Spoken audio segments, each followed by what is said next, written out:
Merhaba arkadaşlar. Bu videomda etkili CV nasıl hazırlanır bunu kapsamlı şekilde inceleyeceğiz. Desteğinizi göstermek adına kanalıma abone olup videoyu beğenmeyi unutmazsanız beni çok sevindirirsiniz. Hadi şimdi videoya geçelim.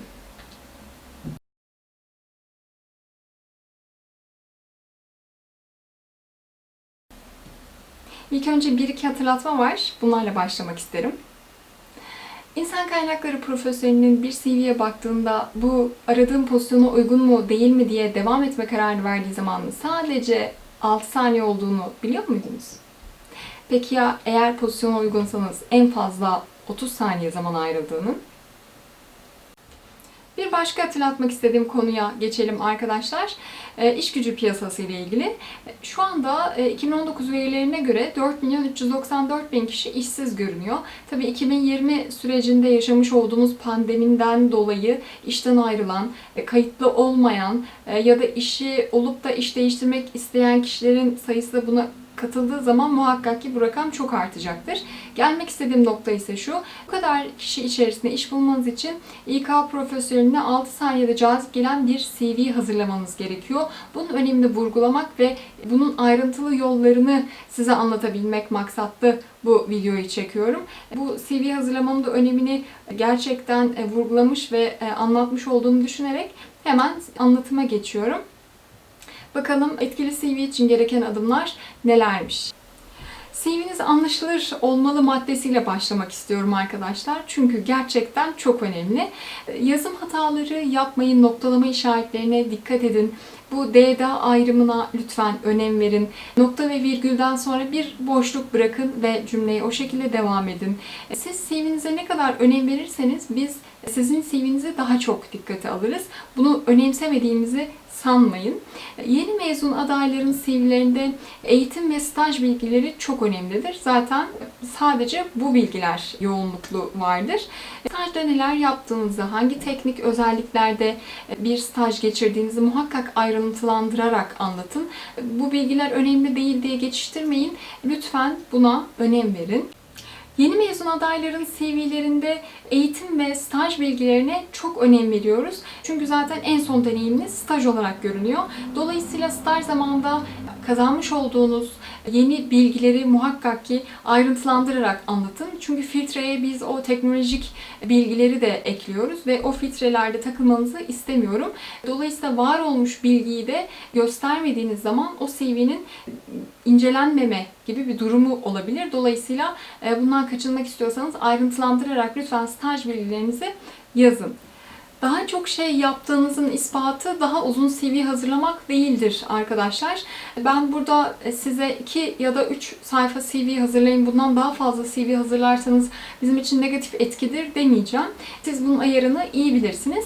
Ama şunu düşünmenizi istiyorum. Kısıtlı bir zamanda CV'nin içerisinde dolaşırken o kalabalıklığın içerisinde sizin vurgulamak istediğiniz noktayı bile kaçırabiliriz. Dolayısıyla sizin yararınıza olacak şekilde CV'nizi muhakkak daha değerli toplu, daha özet bir şekilde bize iletmeye çalışın. Bu önemli bir nokta. Sayfa hizalandırmaya, maddelendirmeye lütfen dikkat edin. Boşluklara da dikkat edin. Sayfanız tamamen bir bütünlük arz etsin. CV'nize genel manada da baktığımızı unutmayın. Yani şunu demek istiyorum. Sayfanın bir kısmında deneyimleri maddeler halinde yazıyorsanız diğer tarafta çizgi şeklinde ilerlemeyin. Tamamen bir bütünlük arz etsin. Bu çok önemli. Hangi fontta başlıyorsanız o fontta da devam edin. İşte aynı hizada, aynı boşluklarda, aynı fontta olması da çok önemli. Aşırı süslü ve fontlu yazıları da başvurmanıza gerek yok. Sade olması kafi. CV'nizde sahip olduğunuz deneyimleri muhakkak maddelendirin. Mek, mak, ması, mesi şeklinde bitebilir bu cümleler. Ayrıca görev tanımında yapılan kilit görevler de vardır. Bunları da ekleyebilirsiniz. Eklediğiniz her bir cümleyi muhakkak cevaplandırabilecek somut örnekler olsun sizde. Çünkü bunları her an sorabiliriz biz size. Şundan bahsediyorum. Bu iş yerinde şöyle verimli bir çalışma gerçekleştirdim derken ne demek istediğinizi sorabiliriz anında. Var mı bir cevabınız? Herkesin kullandığı ifadelerden kaçının lütfen. Harris Poll'ün bir araştırması var bununla alakalı. Tecrübe, bilgi ve becerilerinizi anlatırken herkesin kullandığı ifadelere muhakkak yer veriyorsunuz. Bunun yerine kendinizi daha özgün bir şekilde anlatan, daha güçlü ifadeleri seçebilirsiniz. Nedir bunlar? Dinamik, tuttuğunu koparan, at gözüyle bakmayan, başarı dolu bir geçmişi olan, yardımsever, proaktif, detay odaklı, sinerjik, değer katan, takım oyuncusu gibi ifadeler. Siz de zaten hemen hatırlamışsınızdır bu ifadeleri. Bunları kullanmamaya çalışın. Size özgün ifadelerle görüşmeye gidin ve CV'nizi de bu kelimelerle, bu ifadelerle donatın. İletişim bilgilerinizin güncel olmasına lütfen dikkat edin. Tek bir harf ya da numara hatası sizinle aranıza engel koyar. Ayrıca göndermiş olduğunuz e-mail adreslerinizin de lütfen nickname ya da size yakıştırılan herhangi bir ifade olmadığına dikkat edin. Bu önemli. CV'deki iş tecrübesi, eğitim, okul ya da herhangi bir bilgi sıralamada en üstte güncel olan şekilde yazılır. En üstten biz kontrol ederiz şu an çalıştığınız yerin bilgisini. Dolayısıyla burada bir yanlışlık olmasın. Kendinize ait web sitesi, GitHub ya da herhangi bir blog varsa bunu hyperlink şeklinde tıklanabilir şekilde bize lütfen gönderin. Nesnel olan, gerçek olan bilgiler verin. Yani X projesine yer aldım, projenin uygulanmasına katkıda bulundum gibi ya da X projesine yer aldım, ekibime şu konularda destek oldum gibi. Yeni mezunsanız okulda hangi gönüllülük projelerine katıldınız, hangi kulüplere üyeydiniz? Lütfen bunları belirtin. Bitirme projenizi anlatırken de amaç, içerik, sonuç, kullanılan yöntemler ve teknolojiler olarak, araçlar olarak ayrıntılandırarak anlatabilirsiniz. Başarılı bir not ortalamasıyla mezun olduysanız da lütfen bu GPA dediğimiz Grade Point Average puanınızı lütfen belirtin. Aldığınız burs, bitirme tezi gibi bilgiler de bunun akabinde hemen eklenebilir tabii ki. Bilgisayar bilginiz ya da herhangi bir yetkinliğiniz varsa lütfen yazın, ayrıntılandırmayı unutmayın. Çünkü İK profesyonelleri değil de herhangi bir yetkili bir filtreleme girebilir. Dolayısıyla o filtreye girmeyebilir, elenebilirsiniz. Muhakkak ki ayrıntılandırmayı unutmayın bu nedenle. Yazılımcılar için herhangi bir veri tabanının adını yazdıktan sonra o kütüphanenin içeriğindeki bilgileri de yazmayı unutmayın. CV'leriniz kendiniz bir firmaya gönderecek olursanız onları PDF'e dönüştürmüş olmanız daha profesyonel bir görünüm sağlayacaktır. Buna dikkat edelim. CV'nizi hazırlarken soruların cevabını verebilmelisiniz. Dolayısıyla sadece şık görünsün diye bir yazı yazmaktan kaçının. Benim rakiplerimden farkım ne? Ben bu firmaya ne katabilirim? Yani ya da başka sizin farkınızı ortaya çıkarabilecek herhangi bir düşünceniz varsa lütfen bunu yazın. Türkçe ve İngilizce CV'niz her daim hazır olmalı. Bunun haricinde yurt dışında bir işe başvuruyorsanız kişisel bilgileri ve fotoğrafa ihtiyaç yok ama yurt içinde bir yere başvuruyorsanız kesinlikle fotoğrafınız çok önem arz ediyor. Arka fonla aynı renk bir fotonun olmaması, sıcak renkler giyinilmiş olmaması, temiz bir görüntü olması ya da farklı görünmek için verilmiş bir pozdan uzak durulması sizin CV'nizi güzel gösterecektir.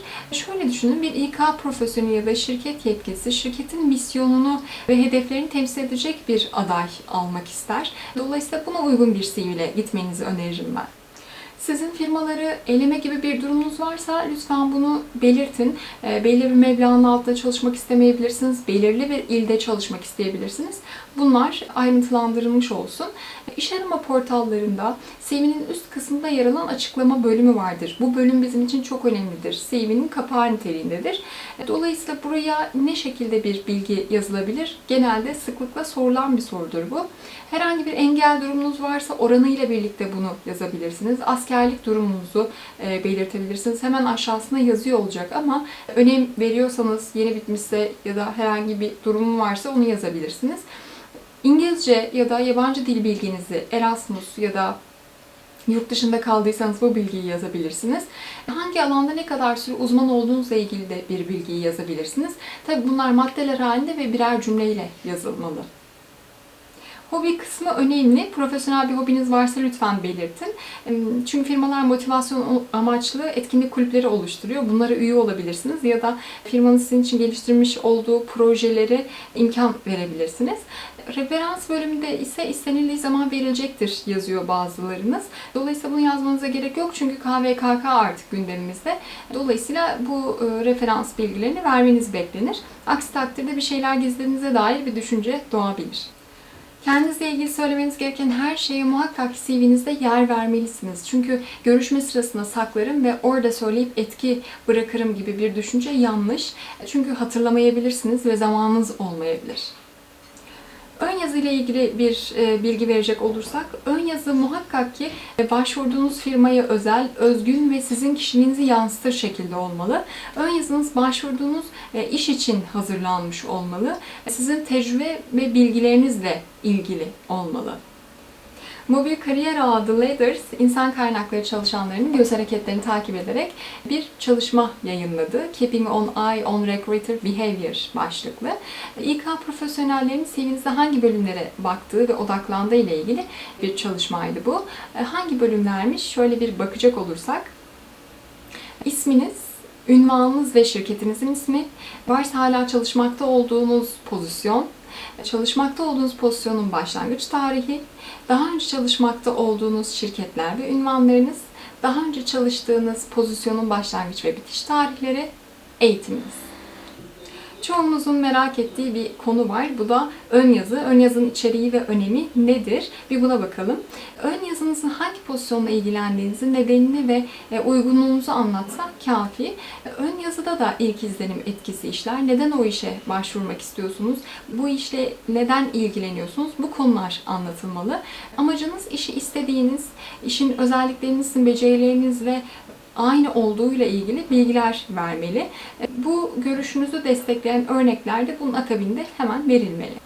Ön yazıyla kişiliğinizi, farklılığınızı ortaya koyabilir. Neden o işe başvurduğunuza dair bilgi verebilir ve kendinize dair örnekler verebilirsiniz. Ön yazıyı 3 aşamada değerlendirecek olursak, başlangıç kısmında hangi pozisyon için başvurduğunuzu, neden işvereninizin iş görüşmesine çağırması gerektiği ile ilgili bilgi verebilirsiniz. O ilanı nerede bulduğunuza dair de bilgi verebilirsiniz. Bu pozisyona neden başvurmaya karar verdiğiniz bu bölümün ana temasıdır. Orta paragrafta ise işverene işle ilgili önerilerinizi sunun. Hangi özelliklerinizin bu işe uygun olduğunu anlatın ve işin ihtiyaçları ve sizin yeteneklerinizle ilgili güçlü bağlantılar kurun. Son paragrafta ise pozisyona başvurunuzla ilgilendiği için yetkiliye teşekkür edebilirsiniz. Bu şekilde sonlandırabilirsiniz. Gelişmelerle ilgili de haber beklediğinizi bunun akabinde ekleyebilirsiniz. Bol şans!